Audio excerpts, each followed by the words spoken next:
Prominent constitutional lawyer Sifo Malunga has launched a blistering attack on Zimbabwe's ruling elite, accusing them of flaunting unprecedented wealth while backing a controversial bid to extend presidential term limits. Sarabina Mashukubran Vachinzi, Zim elites splurge as the term extension row erupts. Lord subscribe or like out on the bell icon. Tibina Mnamu Danyuka Mchinzi. He argues that even during the era of Robert Mugabe, the country never witnessed such obscene displays of riches ranging from sprawling mansions and luxury cars to private helicopters and extravagant shopping sprees by politically connected families.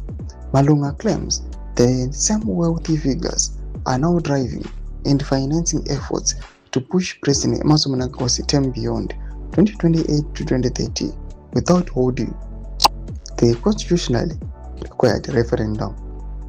Ask yourself why, he challenged, hinting at deeper political motives.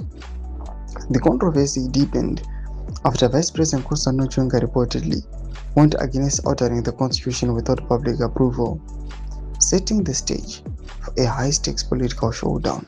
Ndoma developments aripo panguva ine uchiona kwenzi hazvisina kumira zvakanaka panhau yekuextenda current term yekutungamirira wenyika nema-constitutional amendments aiswa in place.